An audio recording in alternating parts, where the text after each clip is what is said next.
As I see you, crystals grow, leaves chime, roses flow. As I touch you, tables turn, towers lean, witches burn. As I leave you, lenses shiver. What the is the next line? Lenses shiver. Change batteries we were talking about, because there was a second half to that question. It was about, do you remember when you found poetry and you thought, this is something not only that I want to do, but I can do? When I was very tiny, in the Australian schools in those days, you had to stand on your feet and recite poetry, or you weren't allowed to go home. It was called an early mark, and unless you could stand there and recite, I love a sunburned country, a land of sweeping plains, of ragged mountain ranges, of droughts and flooding rains. And they say, well done, you can go home now. And it was a form of Spartan discipline. And I didn't love poetry at that stage, but I started hearing the rhythm of it. But when I got to university, I think it must have been 1957 or 58, and I started reading and hearing my first modern poems by people like Auden and McNeice and T.S. Eliot, I got the point immediately. And I knew immediately that's what I wanted to do.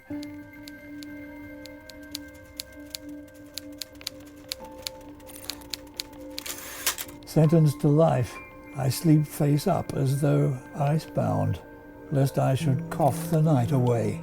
And when I walk the mile to town, I show the right technique for wading through deep clay. A sad man, sorrier than he can say. But surely not so guilty he should die each day from knowing that his race is run. My sin was to be faithless. I would lie as if I could be true to everyone at once, and all the damage that was done was in the name of love, or so I thought. I might have met my death believing this, but no, there was a lesson to be taught. Now, not just old, but ill, with much amiss, I see things with a whole new emphasis. My daughter's garden has a goldfish pool with 6 fish, each a little finger long. I stand and watch them following their rule of never touching, never going wrong, trajectories as perfect as plain song. Once I would not have noticed, nor have known the name for Japanese anemones, so pale, so frail. But now I catch the tone of leaves. No birds can touch down in the trees without my seeing them. I count the bees. Even my memories are clearly seen. Whence comes the answer if I'm told I must be aching for my homeland? Had I been dulled in the brain to match my lungs of dust, there'd be no recollection I could trust. Yet I, despite my guilt, despite my grief, watch the Pacific sunset, heaven sent, in glowing colours and in sharp relief, painting the white clouds when the day is spent, as if it were my will and testament, as if my first impressions were my last, and time had only made them more defined. Now I am weak. The sky is overcast here in the English autumn, but my mind basks in the light I never left behind. Do you feel like an Australian poet? Do you feel like a British poet? Yes, I feel like an Australian poet, but that's because I feel like I'm an Australian everything. But it wasn't moving here that put my literary reputation at risk. It was going into show business. Let's be clear about that. That's what I'm still fighting off. The reason I'm still fighting for respectability as a writer is that I spent so much time on screen. The two things in the mind of the literate public, the two things are so antagonistic. And that's what I'm now much more accepted as a writer. Although all the time I was on TV, I was writing. but I'm much more accepted as a writer purely and solely because I'm no longer on television. I've had a chance in these last few years to consolidate my literary work. But I think being in Australia or not in Australia hasn't had much to do with it. It's the 21st century now, and even though I can't move, I can't fly because of my lungs. Australia will come here. You're here. and I'm able to do this marvellous thing. It's not that so much the world has shrunk, it's the partitions have dissolved. And it was always a non-question whether you were forsaking Australia if you went to live abroad, because it's one of the first things a prosperous country does. It starts colonizing the world with its talent, almost imperialistically. It's the new imperialism. But if you've been here all along, or have been away all along, if you've been an Australian through all the time when my generation was away, you would have realised there was a big question, because those of us who went overseas were regarded as betraying their country. We belittled our country by leaving it. It took a long time for the realisation to filter through that we were contributing something too. The expatriates did contribute something. Possibly not as much as the people who stayed at home, but something. I used to try and put it this way, that although we might not have carried the Australian flag highest, we did carry it furthest. Anyway, time solved all that. And by now I'm practically a species of marsupial, cherished like a koala. I hit something and now it says, please wait. How far into the process are you when you realize that you're into something? It's a possibility that enters your head, isn't it? It's an idea, but idea is a big word for it. It's more a state of being.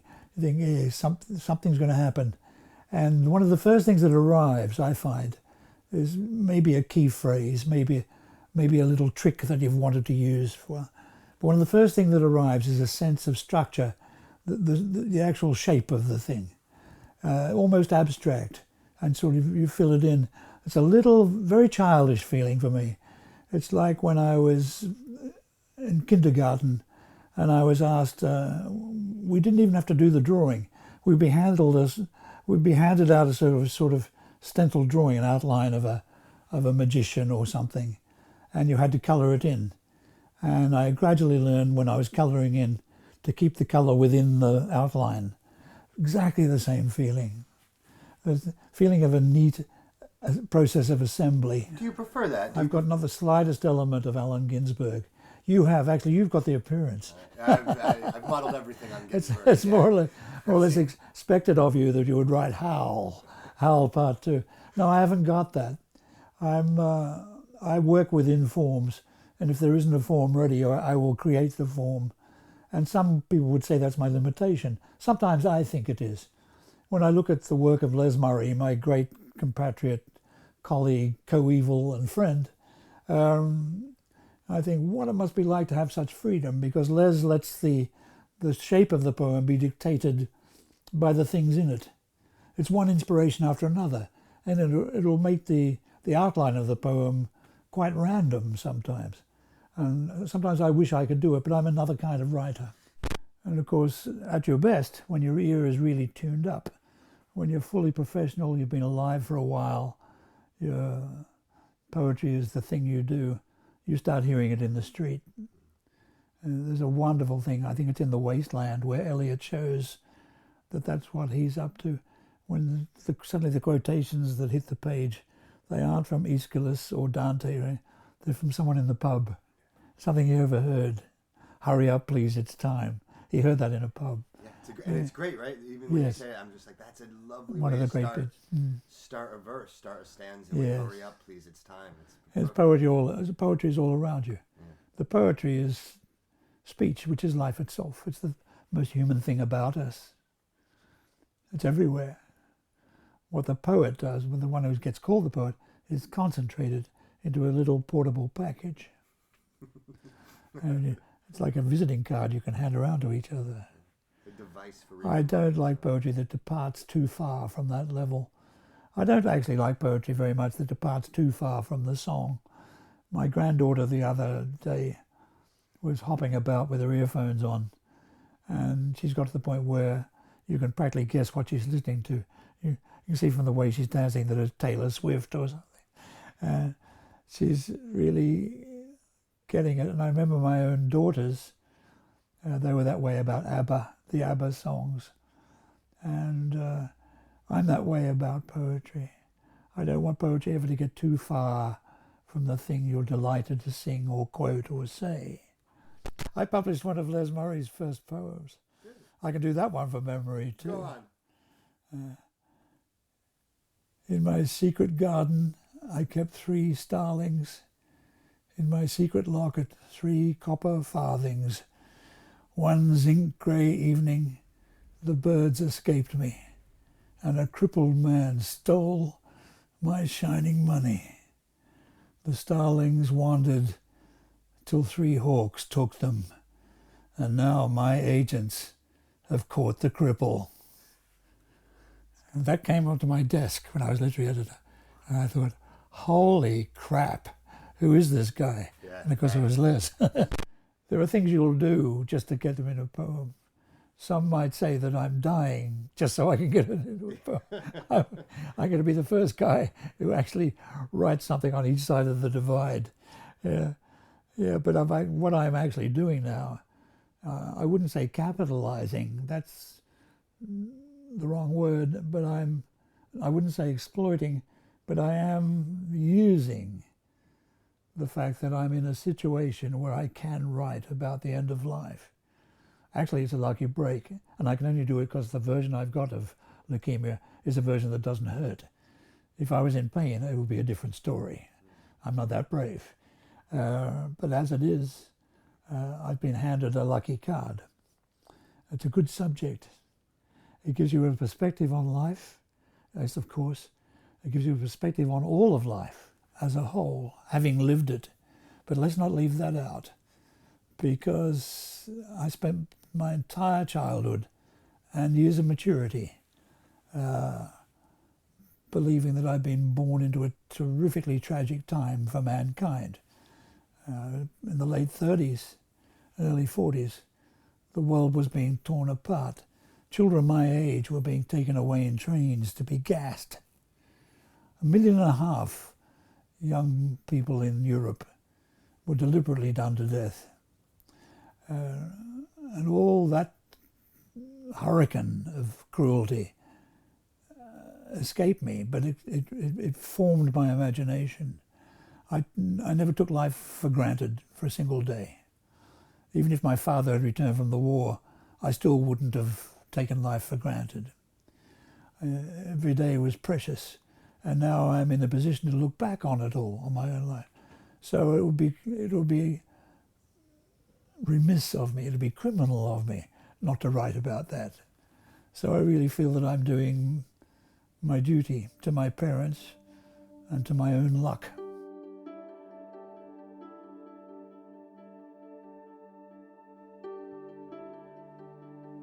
Your death, near now, is of an easy sort. So slow a fading out brings no real pain. Breath growing short is just uncomfortable.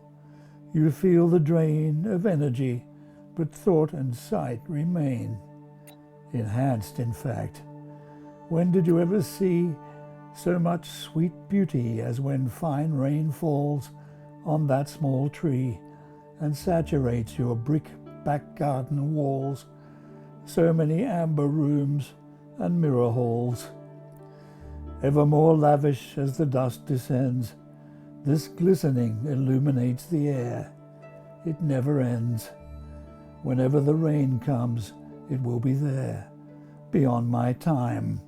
But now I take my share. My daughter's choice, the maple tree, is new. Come autumn, and its leaves will turn to flame. What I must do is live to see that. That will end the game for me, though life continues all the same. Filling the double doors to bathe my eyes, a final flood of colors will live on as my mind dies. Burned by my vision of a world that shone so brightly at the last, and then was gone.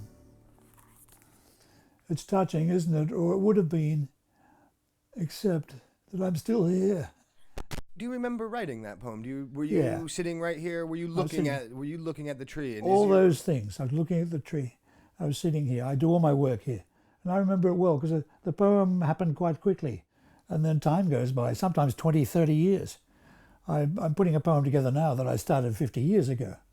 And but this one came quite quickly. And I just knew it was going to be simple and neat and sayable and one of my best things. But then you've got to watch out, because every poet will tell you the latest thing is the best thing. I'm always nervous. I don't know. I'm always really nervous about all my new poems. I hate reading them and I hate showing them to people. You're more... No, you get excited about them. You can't get me off stage. I'm excited now. We're on a Skype screen, and for me it's as if the audience is right there. I could reach out. No, I love the contact. I really like that. You are Really demonstrating style. demonstrating what makes French television unwatchable to me. Yeah. Handing the lollipop. So let's talk about Gate of Lilacs, which I think you call a verse commentary. Yeah. Which I've never... It's a new form. It's a brand new form. It's amazing, and it's Well, totally inspiring. It's a brilliant idea, and I think the book is something I've never seen done before. Well, I hope nobody has seen it before. I think it's quite new, but it comes from a conviction of mine that the essay and the poem are very closely allied as forms. I like the poems best that are a bit like essays. I like essays best that are a bit like poems. And I thought I would maybe put the two things together, blend into each other, so I could talk about Proust. And sometimes I find the real excitement in modern writing is in criticism. I have a theory that Proust himself was more critic than novelist, because A la recherche de temps perdu is really a vast compilation of all his appreciations of the various arts. The two things are very closely allied, in my view, and shouldn't be forced further apart. And there's nothing wrong with criticism getting above itself. All my criticism does. I've always worked on that principle. But then I'm slightly bonkers on that subject. I have an automatic assumption that anything I say has a right to be heard. Incidentally, that might be a sign of madness, because I know plenty of people who shouldn't be heard. I could name half a dozen of them right now. I'm sure you can too. Settling scores with Clive James. I'm not the type, actually. I just hint at it. And I got it started. And almost immediately I thought, well, yeah, if I manage to get through the winter, I'll do this. On the other hand, I was very sick at the time. It was a couple of years ago. And I thought I wouldn't make it. So the feeling that you're actually on the edge is in the poem. And of course, as was in his book, because he was dying all the time. He was writing his great novel. And I don't know what you would call the form. Verse commentary seems to me fairly accurate. That marvellous girl, is it patronizing to call someone a girl anymore? You've got to be careful now. The world is so PC. Let's call her a young woman. Anna Goldsworthy, Peter Goldsworthy, the poet, his daughter. She's so brilliantly gifted, great piano player. And I was a big admirer of her rendition of Liszt's marvellous piece, which is called The Paraphrase of Rigoletto. The piece is based on Rigoletto, so that the piece has a relationship to this vast other thing. And I thought, well, if I did a poem related to Proust, it would be a bit like that. Late in the book, he takes a page to say, his memory kept no copy of the kiss with which he first acquired from Albertine his knowledge of how ecstasy could feel. But early in the book, when they blend mouths, he tells us how the angle of their noses had mutually to be agreed so as to maximize the contact. Every pore of her young skin is in the picture. Breath from her lungs sends its perfume into his. Sainsbury once said, the flavor of a lyric is like a smiling girl. So it is here. The feminine invents the sensual in our erotic childhood and then imperiously unfolds to fill the mind.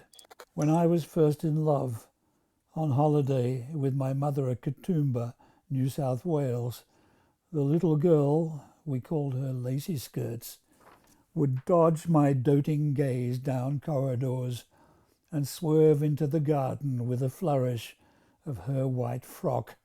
And now all I remember is how she frowned and how I lay awake planning the speeches that would make her smile. The lovelorn hunger I still write with now was born then. So whenever I read of Swan wasting his life with longing for Odette, even when she was his, I see myself back there in the Blue Mountains, yet again consumed by the sweet torments of a love that never happened, unless this is it. The pre-sexual sexuality of the child, the way you would go absolutely crazy for the love object. Well, he did that all his life. À la recherche de temps perdu is really the story of how time is never lost, of how you never cease to be that early person, that forming person. I had a lot of fun writing it, you can tell. It's beautiful. It's a really... It's meant to be beautiful. It's the only book I ever wrote that I set out to be pretty. Really? Because I'm not a pretty person. I'm not a pretty man. I like to think I have my share of grace. But was that a hard choice to decide? Yes. Did you worry about Yes, I worried about it. Because I'm usually averse to the kind of art that sets out to be exquisite. Yeah. I wanted to be closer to reality than that. And reality is often not pretty at all. But there was no excuse not to be beautiful in this poem. I've been rereading myself all my life, always, since the beginning, because I'm still finishing things and cutting and improving, because it's very typical for the poet on the point of death to decide, or else his estate decides for him, fatally, to put everything in, to the absolutely everything. Nothing must be left out. Now, the truth is you better leave something out, or the book will die of its own dimensions. And it's at least 570 pages long, and that's enough. I did a lot of leaving things out. But I am amazed as I read through how much there is of Australia in it. And it occurs to me I never really left, because I'm always reaching into my memory for Australian images to illustrate my arguments. And I've been doing that right up until now. And only just recently I finished a poem that I've been working on off and on in the back of my head for 70 years. And it's about my mother at the smocking brick. And let me tell you what a smocking brick is. A smocking is a thing that the Australian housewives of her generation were often very good at. And you could make money from piecework by stitching the front of a baby's frock so that there was a little pattern of stitches on it. It was exquisite work, and my mother was very good at it. In fact, she kept us alive with it, because although there was such a thing as a war widow's pension, it wasn't all that generous. It had to be supplemented, and unless she'd been a great smocker, we wouldn't have stayed alive. The smocking was done on a brick. It was an ordinary house brick wrapped in cloth, and through that, the front of that, the long pin went through the top of the piece of cloth that was going to be the frock, and on there you did the stitching. And I used to watch her do it, and it never occurred to me at the time that I was seeing the makings of a future poem. It took decades for that to happen. In fact, it really only happened since I got sick, when I realized that what she was doing, this meticulous work, was an analogy for the poet's work. The way I feel about putting words down carefully is the thing I do meticulously in my life. I've always done that. And it connected up, and I knew that there was going to be a poem. I'd always known, but now I saw what kind of thing it would be. The smocking brick. Across 12,000 miles of land and ocean, I came here to get most of my work done.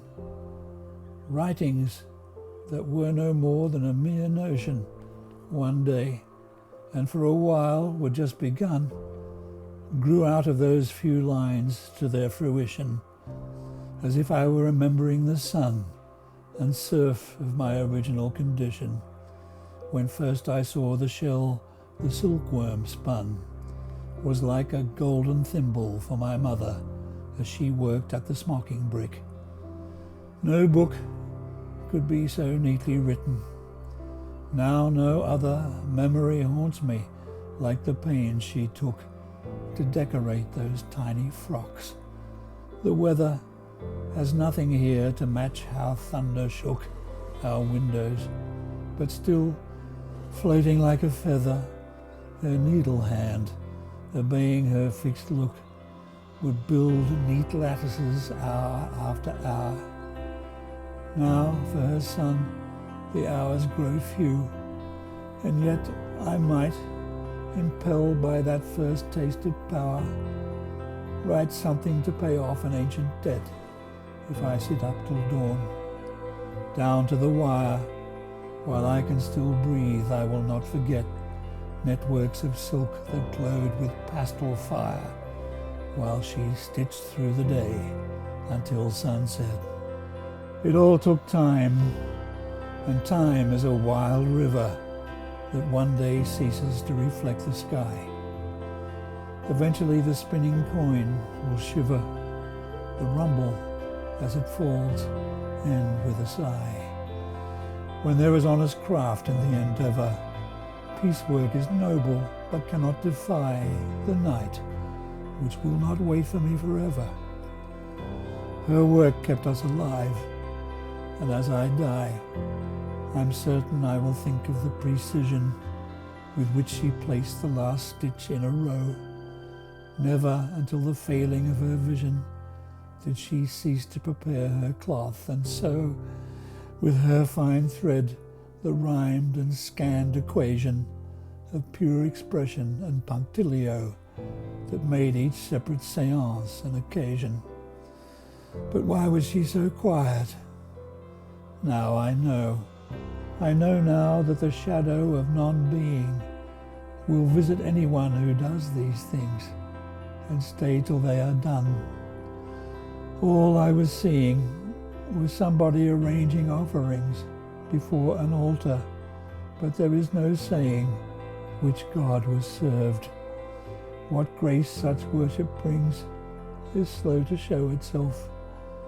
We just keep praying until that rapt moth spreads its perfect wings and leaves a cracked cocoon to be translated into the luscious filament employed to see a square of cotton recreated, making another mother overjoyed at how her child, too young to get excited by how she looks, in fact a bit annoyed, becomes a princess, suitably requited.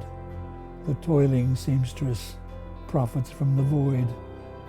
And finally a poem, too, must render obeisance to the dark where it can shine as only one more star, for no defender of this art, which I still hope to make mine, denies the overstock we're buckling under. Yet the compulsion lives, shaping a line to mark the shock of recollected thunder. I stitch the lightning into my design and see again that tireless needle gleaming, as if its contrapuntal play of light were part of what was made. If I were dreaming, I would not also see the fruit bat's flight so clearly, or the frangipani blooming, their shades of butter in plush cusps of white. But this is real, and now the breakers booming spatter my eyes with salt tears as I write. I love the fact that we were talking about your collected poems, which go back to, 1958? Yes. And in the middle of that, you got excited about a poem you just written. Yeah, well, it fits. Been working on and wanted to share it. I think It that's fits because they're all leading up to that. This one won't even be in my collected poems. Do you feel that? You feel like they were all leading to this image that you'd carried in your head of your mother? Because I know exactly what you mean by that. You carry these images in you, and you always want to work towards them, and you can't get there until the right time. Poets are ruthless. It's a version of what Graham Greene said about the chip of ice in the heart. Is you know that something will be useful one day, and it might even be the death of a friend, and it gets slotted away. One day I'll write about that. It's quite a chilling process sometimes, and you hope to redeem it by doing a good job. It must feel great to have that out, like that feeling of hitting it. It's like hitting a ball, isn't it? It pays her back, and it took one reason it took a lifetime to do was I didn't know how to do it before now, because I'm getting to be a better technician in my old age. The only thing I've got left is concentration. Everything about me has deteriorated, but the capacity to concentrate mercifully hasn't. Or else I think it hasn't. How would you know? Maybe I've gone nuts. Can you tell me about the architecture of it? How you built it? Yeah, it's a new form. It's got two sets of feminine rhymes in each stanza, and they're different rhyme sound each time, but they're a modulated shade of each other. And it took a while to put together, but once I got a stanza, I knew that it could all be like that. The master of that in Australia, I think, currently is Stephen Edgar. I think Stephen Edgar has a miraculous capacity, not really seen since the 17th century, of inventing a new stanza form and sticking to it and making sticking to it part of the point. It becomes part of the music. I call it the skein of grace. Ideally you want the form you choose or create to contribute to the music, to participate in the skein of grace. And it's a nice question whether it's necessary, but a lot of the poems that I adore are beautifully shaped. I've just been reading George Herbert again quite recently, and that's one of the great thrills of reading Herbert's poems. What do you think it is for you that requires that architecture to be there as a poet? Why is that the thing that it might be a you need? Yeah. It might be a personality deficiency. I mean, your eyebrow tends to go up when you hear about somebody disciplining himself. What's he doing? It just might be something I need and shouldn't. I happen to prefer, throughout poetic history, poems that are written in forms, but of course plenty of them aren't. Most of Latin poetry isn't written in a form. It has different disciplines of structure. And I never stop reading Virgil and Catullus. And on the other hand, a lot of the poetry that I admire most is formally constructed. I think there's got to be room for both. I wouldn't like to be in a position where I couldn't do the disciplined stuff. That would be a real act of bravery for me. Batteries? Ah. Fill one up. Isn't it a miracle? It's all on there. Yep. That's so weird. This had better be the end, actually, because I'm... Sorry, I'm sorry. I hope it's been all right. No, it's good. It's too good. That's why I have to limit things. It's the things I enjoy that wear me out. Is there anything you'd like to just say that we left out, or something that you'd like to say to the people back home? I would like to say back home, it's been a great privilege to be here, although when you think about it, I'm not here. But wait a second, yes I am. It's a paradox.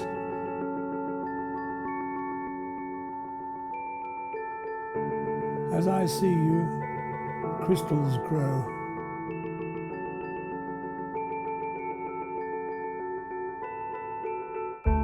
Leaves chime, roses flow.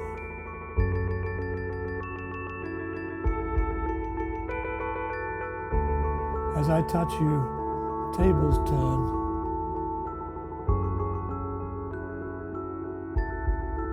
towers lean, witches burn.